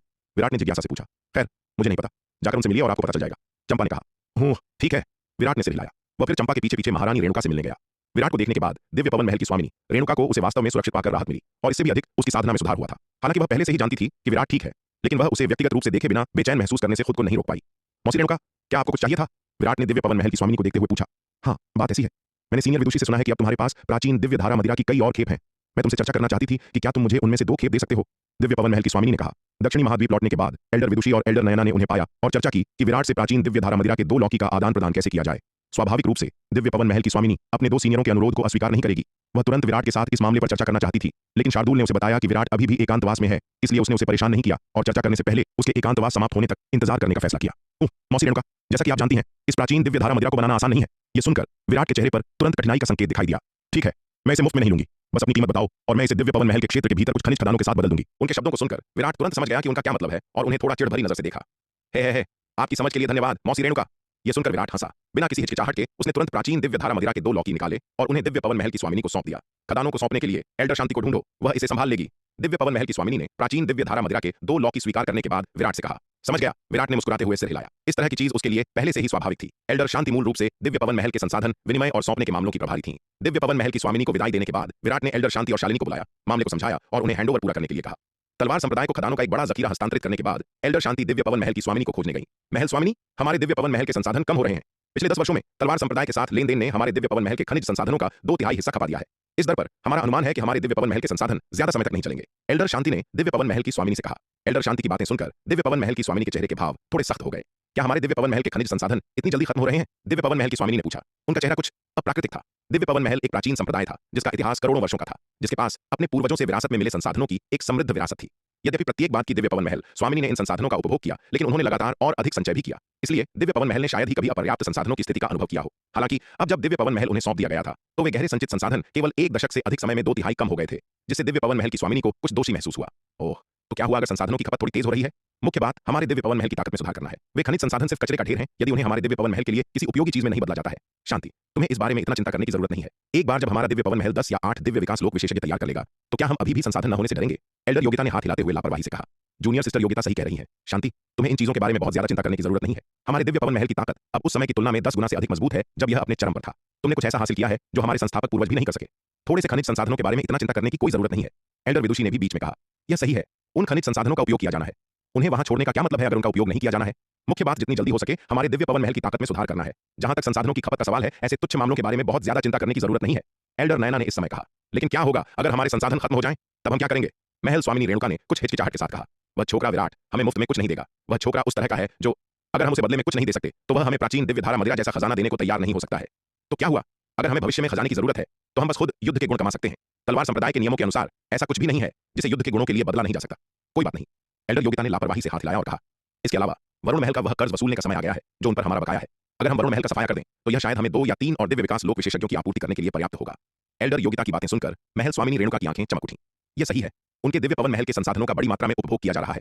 क्या दिव्य पवन महल के ठीक बगल में वरुण महल अभी भी नहीं है? यदि वे वरुण महल के क्षेत्र को निगल लेते हैं, तो उन्हें शायद बहुत सारे खनिज संसाधन मिल सकते हैं। क्योंकि उसने पहले ही वरुण महल के साथ संबंध पूरी तरह से तोड़ लिए थे और यहां तक कि दांव संघ के 9 संरक्षकों में से एक नक्श को भी नाराज कर दिया था, इसलिए उसे चीजों को आगे ले जाने की परवाह नहीं थी। अंकल योगिता सही कह रही हैं, चलो आज से वरुण महल पर हमला शुरू करते हैं और उसके सारे क्षेत्र को निगल लेते हैं। महल स्वामिनी रेणुका ने उत्साह से कहा। शांति, क्या हमें इस पर और चर्चा नहीं करनी चाहिए? क्या ऐसा करना थोड़ा ज्यादा खुलापन नहीं है? उनकी बातचीत सुनने के बाद एल्डर विदुषी ने मुश्किल से थूक निकला और कुछ कठिनाई से कहा। ये दोनों वास्तव में बहुत ढीठ थे। वास्तव में खुले तौर पर वरुण महल को हड़पना चाहते थे। आपको पता होना चाहिए, वरुण महल आखिरकार 5 प्रमुख संप्रदायों में से एक है। यदि दिव्य पवन महल ने वास्तव में ऐसा किया तो यह शायद पूरे मध्य महाद्वीप के दांव संघ को हिला देगा, जिससे पूरे मध्य महाद्वीप में भारी हंगामा होगा। जूनियर सिस्टर विदुषी सही कह रही हैं। क्या हमें इस मामले पर फिर से चर्चा नहीं करनी चाहिए? आखिरकार अगर हम वास्तव में वरुण महल को निगल लेते हैं तो दांव संघ को समझाना मुश्किल हो सकता है। एल्डर नयना ने कहा। उनका दिल जोर जोर से धड़क रहा था। एल्डर योगिता और दिव्य पवन महल की स्वामिनी ने जो कहा था वह वास्तव में चौंकाने वाला था। 5 प्रमुख संप्रदायों में से एक वरुण महल जैसी विशाल शक्ति को सीधे निगल लेना, ऐसा कुछ था जो पिछले 1 करोड़ वर्षों में दांव संघ में कभी नहीं हुआ था। वे उस भयानक झटके की कल्पना कर सकते थे जो पूरे दांव संघ पर पड़ेगा यदि उनका दिव्य पवन महल ऐसा कुछ करता है। समझाने के लिए क्या है? एल्डर नयना की बातें सुनकर एल्डर योगिता ने गुस्से में अपनी कुर्सी के हत्थे पर हाथ मारा, खड़ी हो गई और गुस्से में कहा, दांव संघ इतना अनुचित है, हमें उनके रवैये की परवाह क्यों करनी चाहिए? जूनियर सिस्टर योगिता, तुम्हारा क्या मतलब है? एल्डर विदुषी के चेहरे के भाव जम गए और उन्होंने एक हैरान अभिव्यक्ति के साथ एल्डर योगिता को देखा। वरुण महल के उन बूढ़े कुत्तों ने न केवल खुले तौर पर अराजक रसातल में धावा बोला और विराट पर बेशर्मी से हमला किया, बल्कि उन्होंने अराजक रसातल के स्थानिक पतन का भी कारण बना, जिससे दांव संघ के प्रमुख संप्रदायों के लगभग सभी शिष्य मारे गए। अगर वह रेणुका और मैं उस स्थानिक तूफान को रोकने के लिए न होते तो कौन जानता है कि इस बार कितने कुलीन शिष्य मारे गए होते। लेकिन दांव संघ ने इस मामले को कैसे संभाला? उन्होंने न केवल वरुण महल की रक्षा की, बल्कि उन्होंने रेणुका को अपना अपराध स्वीकार करने के लिए दांव संघ मुख्यालय भेजने की भी हिम्मत की। एल्डर योगिता ने गुस्से में कहा, क्या दांव संघ ने रेणुका को अपना अपराध स्वीकार करने के लिए दांव संघ मुख्यालय भेजा? यह सुनकर एल्डर विदुषी आग बबूला हो गई। क्या दांव संघ के वे बूढ़े खूसट सटिया गए हैं? वे इतना अनुचित निर्णय कैसे ले सकते हैं? यह अपमानजनक है। क्या वे बूढ़े खूसट वास्तव में सोचते हैं कि हमारे दिव्य पवन महल को सताना आसान है? एल्डर नयना भी यह सुनकर क्रोधित हो गई और जोर से कोसने लगी। महल स्वामिनी रेणुका और एल्डर योगिता अभी हाल ही में दक्षिणी महाद्वीप लौटी थीं और अभी तक उनके साथ इस मामले पर चर्चा नहीं की थी। इसलिए एल्डर विदुषी और एल्डर नयना इस बात से अनजान थीं कि दांव संघ ने वास्तव में महल स्वामिनी रेणुका को माफी मांगने के लिए अपने मुख्यालय जाने का आदेश दिया था। अब जब एल्डर योगिता ने मामले का खुलासा किया तभी उन्हें एहसास हुआ कि दांव संघ ने इतना बेतुका फैसला लिया है। तो हमें अब दांव संघ की राय की परवाह क्यों करनी चाहिए? अगर वे संतुष्ट नहीं है तो उन्हें आने दो और हम पर हमला करने दो।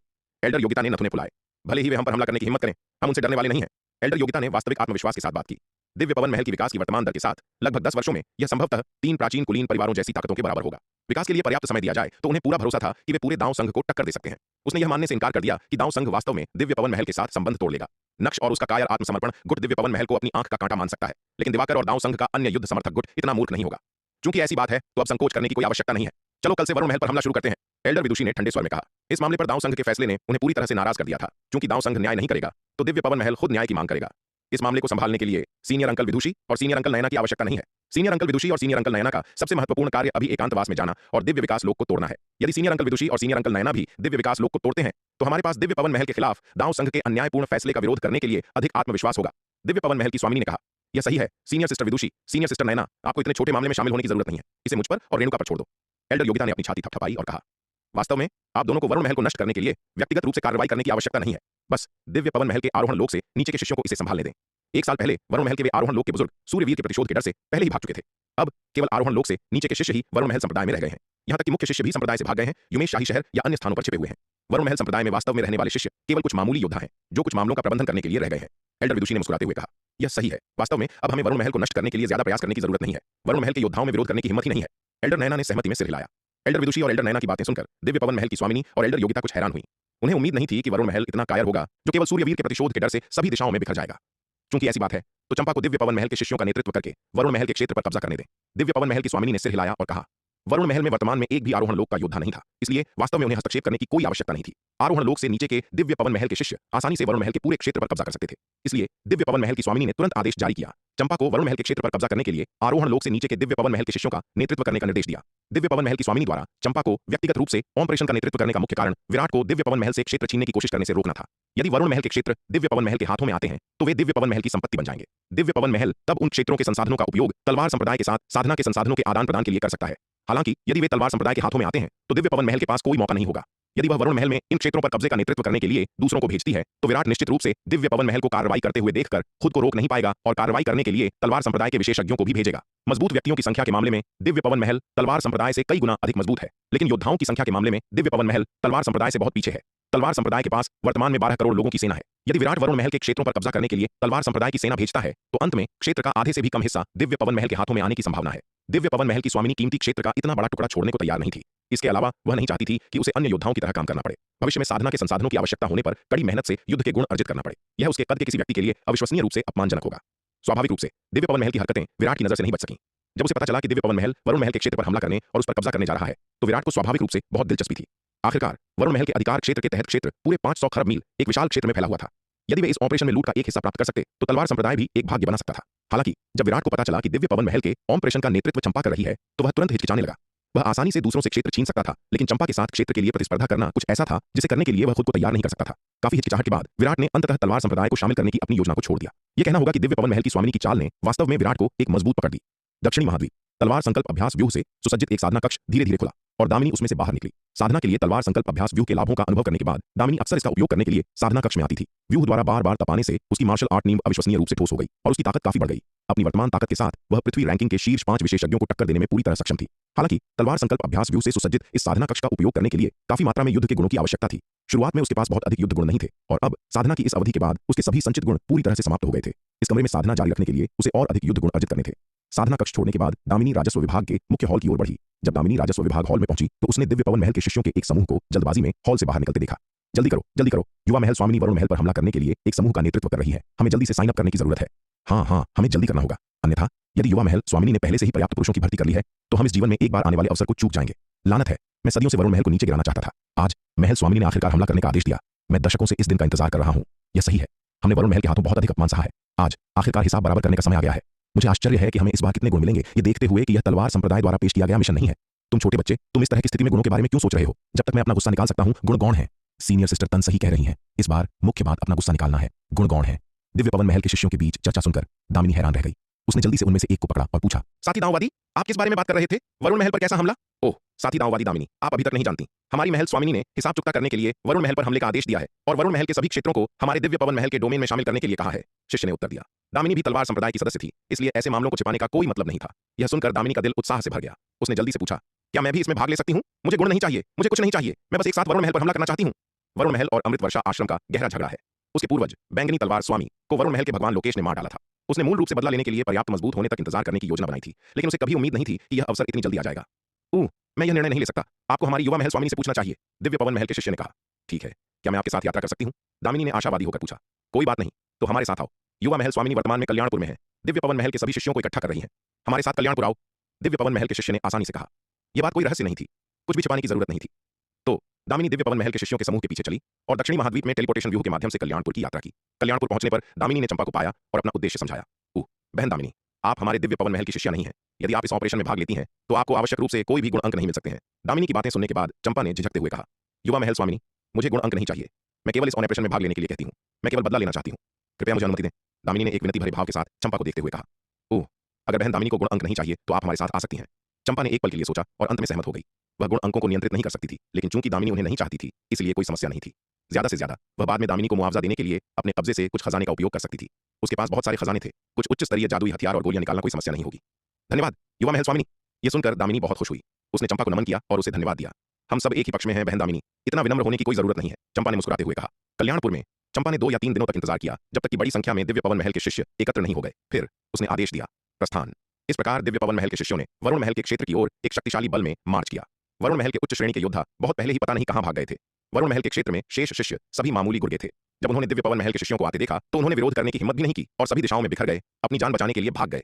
इसलिए दिव्य पवन महल के शिष्यों ने वरुण महल के क्षेत्र को आसानी से जीत लिया, आसानी से इसे हड़प लिया। यहां तक कि वरुण महल के संप्रदाय को भी तोड़ा गया और चंपा और दिव्य पवन महल के शिष्यों के उसके समूह द्वारा कब्जा कर लिया गया, जो दिव्य पवन महल की एक शाखा बन गया।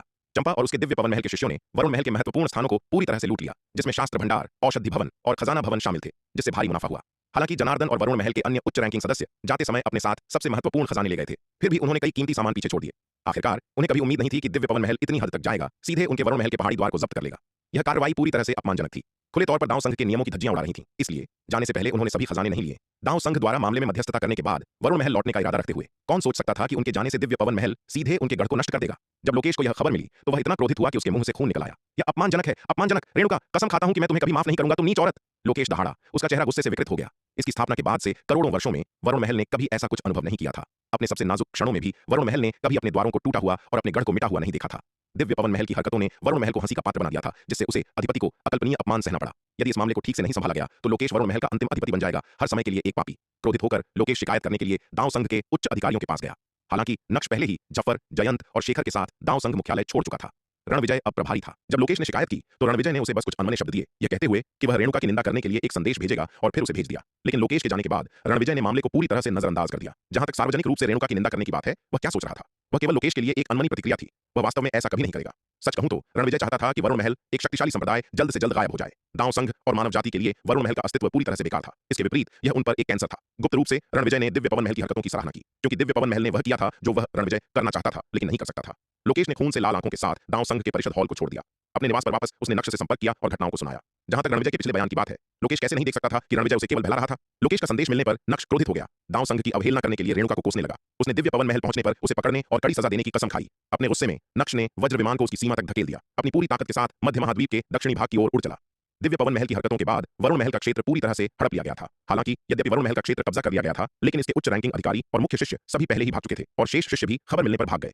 इसलिए हालांकि वरुण महल ने अपना संप्रदाय और क्षेत्र खो दिया, लेकिन दिव्य पवन महल के ऑपरेशन में इसकी समग्र ताकत में कोई खास कमी नहीं आई। हालांकि अपना संप्रदाय और क्षेत्र खो देने के बाद वरुण महल के शिष्य अब आवारा कुत्तों की तरह थे, घर लौटने में असमर्थ। वरुण महल के आरोहण लोक के बुजुर्ग दांव संघ मुख्यालय में उमड़ पड़े, वहीं बस गए। वे शिष्य जो दांव संघ मुख्यालय के लिए अयोग्य थे, या तो युमेश शाही शहर में रहे या मध्य महाद्वीप के सुदूर दक्षिण में भाग गए। युमेश राजवंश के उत्तर के क्षेत्रों में बिखर गए, जबकि चंपा ने अपने मिशन पर दिव्य पवन महल के शिष्यों का नेतृत्व किया। विराट ने इस मामले पर बहुत कम ध्यान दिया।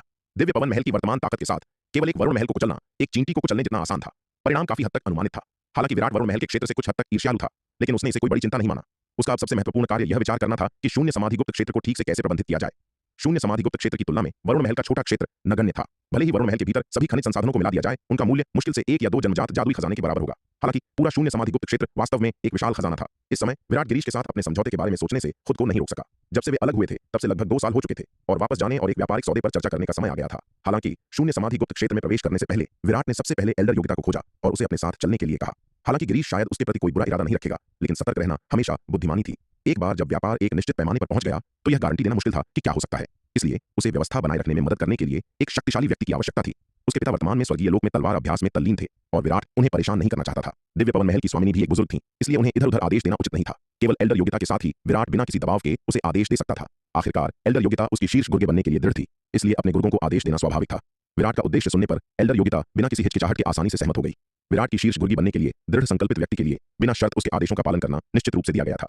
एल्डर योगिता गहराई से समझती थी कि केवल विराट का अनुसरण करके ही उसका भविष्य उज्जवल हो सकता है।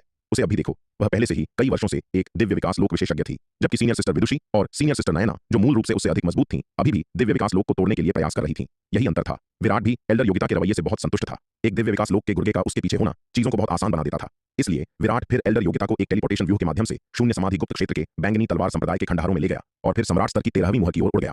सम्राट स्तर की 13वीं मोहर बैंगनी तलवार संप्रदाय के खंडहरों से पूरी तरह से 170 खरब मील दूर थी। यदि विराट ने खुद उड़ान भरी होती तो उसे कई महीने लग जाते। हालांकि एल्डर योगिता, जो दिव्य विकास लोक की एक शक्तिशाली विशेषज्ञ थी, कि उसे ले जाने के साथ पहुंचने में केवल आधा महीना लगा। सम्राट स्तर की 13वीं मोहर पर पहुंचने पर विराट ने पाया कि गिरीश पहले से ही उसका इंतजार कर रहा था। भाई विराट, तुम आखिरकार आ गए। विराट को प्रकट होते देख गिरीश बहुत खुश हुआ और खुशी से झूमते हुए आगे बढ़ा। वह लगभग पूरे 1 साल से यहाँ इंतजार कर रहा था। उसकी चिंता बढ़ती जा रही थी। शुक्र है, विराट आखिरकार प्रकट हो गया। यदि विराट बिना किसी निशान के गायब हो जाता तो उनके पूरे शून्य समाधि महाद्वीप का भाग्य भयानक होता। पूरे शून्य समाधि महाद्वीप की उम्मीदें पूरी तरह से विराट पर टिकी थीं। विराट द्वारा प्रदान किए गए नागदंत चावल के समर्थन के साथ उनका शून्य समाधि महाद्वीप इस आपदा से बच सकता था। नागदंत चावल के विराट के समर्थन के बिना उनके शून्य समाधि महाद्वीप को अनिवार्य रूप से निश्चित मृत्यु का सामना करना पड़ता। सील के नीचे हड्डी दानव वंश को दबाना भी असंभव होता। 2 साल पहले विराट के 10 लाख जिन नागदंत चावल की बदौलत शून्य समाधि महाद्वीप के योद्धा अस्थायी रूप से जीवित रहने और भुखमरी से बचने में सक्षम थे। हालांकि 10 लाख जिन नागदंत चावल अभी भी इतने सारे लोगों के लिए बहुत कम था। प्रत्येक व्यक्ति को जो राशि मिली वह केवल उन्हें भूखा मरने से बचाने के लिए पर्याप्त थी, वास्तव में उनकी ताकत बहाल करने के लिए पर्याप्त नहीं थी। अब 2 साल बाद वे योद्धा, जिन्हें अस्थायी रूप से एक पूरक मिला था, फिर से लड़खड़ाने लगे थे। इसलिए लगभग 1 वर्ष के दौरान जब वह सम्राट स्तर की 13वीं मोहर पर था, गिरीश विराट के प्रकट होने का बेसब्री से इंतजार कर रहा था। सौभाग्य से विराट ने अंततः उसे निराश नहीं किया। मैंने तुम्हें इंतजार करवाया भाई गिरीश। विराट ने अपनी मुट्ठी बांधकर एक नमन किया और मुस्कुराते हुए कहा, कोई बात नहीं, कोई बात नहीं। जब तक भाई विराट आखिरकार आ गए, गिरीश ने जल्दी से उत्तर दिया। हालांकि वह पिछले 1 साल से बेसब्री से विराट का इंतजार कर रहा था, लेकिन उसने उसके प्रति कोई भी नाराजगी पालने की हिम्मत नहीं की। आखिरकार पूरे शून्य समाधि महाद्वीप का जीवन और भाग्य विराट पर निर्भर था और उसने उसे जरा भी नाराज करने की हिम्मत नहीं की। भाई गिरीश, मैं तुम्हें परिचय कराता हूं, यह मेरे संप्रदाय के सीनियर शिष्यों में से एक है। विराट ने गिरीश को एल्डर योगिता से मिलवाया। साथी दांववादी, आपसे मिलकर खुशी हुई। मेरा नाम गिरीश है, क्या मैं आपका नाम जान सकता हूं? गिरीश ने जल्दी से एल्डर योगिता को नमन किया। मेरा नाम योगिता है। एल्डर योगिता ने बदले में नमन किया। तो आप ही हैं जो हमारे संप्रदाय के नागदंत चावल खरीदना चाहते हैं? एल्डर योगिता ने गिरीश को ऊपर से नीचे तक देखा और पूछा। गिरीश की अविश्वसनीय रूप से शक्तिशाली आभा को देखकर एल्डर योगिता गुप्त रूप से चकित थी। उसे उम्मीद नहीं थी कि विराट के साथ सौदा करने वाला व्यक्ति वास्तव में दिव्य विकास लोक के मध्य चरण का शीर्ष स्तरीय विशेषज्ञ था। यह पता होना चाहिए कि दांव संघ में एक मध्य चरण दिव्य विकास लोक विशेषज्ञ 9 संरक्षकों के बीच एक शक्तिशाली व्यक्ति था। पूरे शक्ति सिंधु महाद्वीप में एक विशाल व्यक्ति। फिर भी यह आदमी, एक प्रतिष्ठित मध्य चरण दिव्य विकास लोक विशेषज्ञ, वास्तव में व्यक्तिगत रूप से यहाँ इंतजार कर रहा था। धैर्यपूर्वक विराट के उससे नागदंत चावल खरीदने का इंतजार कर रहा था। इसने वास्तव में एल्डर योगिता को कुछ अविश्वसनीय महसूस कराया। बिल्कुल, गिरीश ने जल्दी से कहा। साथी दांववादी योगिता, यह नागदंत चावल वह है जिसकी हमारे शून्य समाधि महाद्वीप को सख्त जरूरत है। मैं विनम्रतापूर्वक अनुरोध करता हूं कि आप हमें और अधिक बेचें। मैं हमेशा आभारी रहूंगा। यह देखकर कि विराट के साथ आने वाला व्यक्ति भी एक दिव्य विकास लोक विशेषज्ञ था, गिरीश को काफी तसल्ली हुई। इससे संकेत मिला कि विराट का संप्रदाय इस सौदे को काफी महत्व देता है। हाँ, विराट ने संप्रदाय को भी इस लेन देन की सूचना दी है। संप्रदाय के बुजुर्गों के बीच चर्चा के बाद हम अस्थायी रूप से आपको प्रतिवर्ष 10 करोड़ जिन नागदंत चावल बेचने की योजना बना रहे हैं। एल्डर योगिता ने कहा। ये शब्द विराट ने उसे पहले ही बता दिए थे। उसे निर्देश दिया था कि वह उन्हें गिरीश तक पहुंचा दे। इस तरह गिरीश को पता चल जाएगा कि वह इस सौदे में निर्णय लेने वाला नहीं था, बल्कि केवल एक बिचौलिया था। विराट ने ऐसा आंशिक रूप से अपनी सुरक्षा सुनिश्चित करने के लिए किया और आंशिक रूप से गिरीश को अपने समर्थन की वास्तविक ताकत का पता लगाने से रोकने के लिए। आखिरकार विराट शून्य समाधि महाद्वीप की वर्तमान शक्ति के बारे में पूरी तरह से स्पष्ट नहीं था। यदि दूसरा पक्ष बहुत शक्तिशाली था और वे उसकी ताकत जानते थे तो यह उसके लिए अच्छा नहीं होगा। किसी को सतर्क रहना चाहिए। विराट को इस मामले में सावधान रहना पड़ा। प्रतिवर्ष 10 करोड़ जिन नाग दंत चावल, साथ ही दांववादी योग्यता, क्या यह थोड़ा बहुत कम नहीं है? क्या आप हमें थोड़ा और बेच सकते हैं? गिरीश ने एल्डर योग्यता को देखते हुए पूछा। एक साल में 10 करोड़ जिन नाग दंत चावल, हालांकि पिछले 10 लाख जिन जितना नगण्य नहीं है, फिर भी शून्य समाधि महाद्वीप पर योद्धाओं की जरूरतों को पूरा करने के लिए पर्याप्त नहीं है। नाग दंत चावल की यह मात्रा केवल उनके जीवन को बनाए रखने और कुछ योद्धाओं को मुश्किल से कुछ सच्चा सार हासिल करने की अनुमति देने के लिए पर्याप्त है, जो एकलव्य स्तर के सील किए गए हड्डी दानवों से निपटने के लिए पर्याप्त है। यह बमुश्किल है। आखिरकार सम्राट स्तर सील के भीतर बड़ी संख्या में आरोहण लोक के हड्डी दानवों से लड़ने में आश्चर्यजनक मात्रा में सच्चे सार की खपत होती है। अपनी ऊर्जा को फिर से भरने के लिए पर्याप्त नाग दंत चावल के बिना वे सम्राट स्तर सील के नीचे हड्डी दानवों को नहीं हरा सकते। सामान्य दैनिक खपत को बनाए रखने के लिए सालाना कम से कम 1 अरब जिन नाग दंत चावल की आवश्यकता होती है, और सभी योद्धाओं के सच्चे सार को उसकी चरम स्थिति में बहाल करने और सभी सम्राट स्तर सील किए गए हड्डी दानवों को हराने के लिए सालाना 10 अरब जिन नाग दंत चावल की आपूर्ति की आवश्यकता होती है। जहां तक हड्डी दानव वंश की बात है, जो देव स्तर सील को तोड़ना चाहते हैं, तो शून्य समाधि महाद्वीप के योद्धाओं को उनके सच्चे सार को फिर से भरने के लिए पर्याप्त नाग दंत चावल प्रदान करना ही पर्याप्त नहीं है। उन्हें अपनी दैनिक साधना को बनाए रखने के लिए पर्याप्त नाग दंत चावल की भी आवश्यकता है, जिससे वे अपनी ताकत में और सुधार कर सकें। इसे प्राप्त करने के लिए सालाना कम से कम सैकड़ों अरब जिन नाग दंत चावल की आपूर्ति की आवश्यकता होती है। इसलिए प्रतिवर्ष 10 करोड़ जिन नाग दंत चावल अभी भी शून्य समाधि महाद्वीप के लिए कुछ अपर्याप्त है। भाई गिरीश, हमारे संप्रदाय द्वारा खेती किया जाने वाला नागदंत चावल भी सीमित है। आपको बेचने के अलावा हमारे संप्रदाय की दैनिक साधना भी बड़ी मात्रा में नागदंत चावल की खपत करती है। वर्तमान में हम भाई गिरीश को प्रतिवर्ष केवल 10 करोड़ जिन बेच सकते हैं। एक बार जब हमारा संप्रदाय अपने खेती क्षेत्र का विस्तार करता है और उत्पादन बढ़ाता है, तो हम भाई गिरीश को और अधिक बेच सकते हैं। विराट ने इस समय कहा।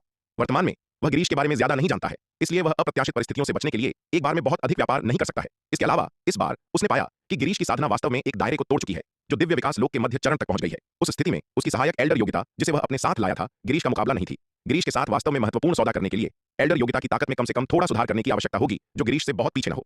ठीक है, क्योंकि ऐसी बात है तो चलो पहले भाई विराट से 10 करोड़ जिन नागदंत चावल खरीदते हैं। गिरीश ने कुछ लाचारी से कहा। विराट ने पहले ही इसे इस तरह रखा था। वह और क्या कह सकता था? वह उम्मीद नहीं कर सकता था कि विराट का संप्रदाय उसके साथ व्यापार करने के लिए अपने हितों का बलिदान देगा। उनका रिश्ता केवल एक व्यापारिक लेन देन था। उनके बीच बहुत अधिक व्यक्तिगत संबंध नहीं था। इसके अलावा कोई भी पक्ष दूसरे की पृष्ठभूमि को नहीं जानता था, इसलिए विराट के संप्रदाय का सावधान रहना सामान्य था। भाई विराट, क्या इस बार भी कीमत पिछली बार जैसी ही है? प्रतिदिन 109वें दर्जे के आध्यात्मिक पत्थर? गिरीश ने विराट को देखते हुए पूछा। पिछली बार विराट ने उसे जो नागदंत चावल बेचा था, उसकी कीमत प्रतिदिन 10 लाख 8वें दर्जे के आध्यात्मिक पत्थर थी, जिसका अर्थ है प्रतिदिन 109वें दर्जे के आध्यात्मिक पत्थर। हम चलो पिछली बार जैसी ही कीमत रखते हैं। यह तो दिन दहाड़े लूट थी। तलवार संप्रदाय के भीतर नागदंत चावल की पहली खेप 10,018वें दर्जे के आध्यात्मिक पत्थरों प्रति सेर के हिसाब से बेची गई थी, जिसका मतलब था एक 9वें दर्जे का आध्यात्मिक पत्थर प्रति सेर। लेकिन उसने गिरीश को इसकी 100 गुना कीमत पर बेचा। यह सौदा तो मानो किसी की खाल उतारने जैसा था। साथ ही योग्यता, भाई विराट जरा इसे देखें। क्या इस निम्न स्तर के जन्मजात हथौड़े की कीमत 10 अरब 9वें दर्जे के आध्यात्मिक पत्थरों के बराबर हो सकती है? गिरीश ने अपना हाथ आगे बढ़ाया और एक शक्तिशाली हथौड़े जैसा जादुई हथियार निकाला, जिससे एक तेज आभा निकल रही थी। उसने इसे एल्डर योग्यता और विराट के सामने पेश किया। विराट ने उस निम्न स्तर के जन्मजात हथौड़े पर एक नजर डाली, अपनी पलकें झपकाईं और फिर एल्डर योग्यता की ओर मुड़ा। उसकी आंखों में प्रश्न था। अपने वर्तमान सीमित ज्ञान के साथ वह निम्न स्तर के जन्मजात जादुई हथियार की गुणवत्ता को नहीं परख सकता था, और उसकी कीमत तय करना तो दूर की बात थी। हाँ, एल्डर योग्यता ने जन्मजात हथौड़े पर एक नजर डाली, सिर हिलाया और स्पष्टता से कहा। सच कहूं तो एल्डर योग्यता को भी जन्मजात जादुई हथियारों के बारे में ज्यादा जानकारी नहीं थी, और उन्हें नहीं पता था कि इस हथौड़े की असली कीमत क्या है। उन्होंने कुछ साल पहले ही दिव्य विकास लोक में प्रवेश किया था, और उन्होंने जो जन्मजात जादुई हथियार देखे थे, उनकी संख्या बेहद सीमित थी। वे उनकी गुणवत्ता और मूल्य का न्याय कैसे कर सकती थीं? हालांकि विराट और गिरीश के सामने अपनी इज्जत न गंवाने के लिए उनके पास अनिच्छा से उत्तर देने के अलावा कोई चारा नहीं था। आखिरकार भले ही इस निम्न स्तर के जन्मजात हथौड़े की कीमत 10 अरब 9वें दर्जे के आध्यात्मिक पत्थरों से ज्यादा न हो, फिर भी विराट इस सौदे से भारी मुनाफा कमा रहा था। जैसे ही एल्डर योग्यता उस हथौड़े को लेने के लिए आगे बढ़ी, विराट ने अचानक गिरीश की ओर देखा और पूछा, भाई गिरीश, क्या आपके पास तलवार के प्रकार का कोई जन्मजात जादुई हथियार है? बेशक है, गिरीश ने मुस्कुराते हुए कहा। तो फिर भाई गिरीश, क्या आप इसे तलवार वाले हथियार से बदल सकते हैं? विराट ने पूछा। तलवार संप्रदाय और दिव्य पवन महल के अधिकांश विशेषज्ञ तलवारों का उपयोग करते थे। हथौड़े का उपयोग करने वाले योद्धा बहुत कम थे। भले ही उसे यह हथौड़ा मिल भी जाता, तो इसका ज्यादा उपयोग नहीं होता। विराट स्वाभाविक रूप से इसे एक ऐसे हथियार से बदलना चाहता था जो तलवार संप्रदाय और दिव्य पवन महल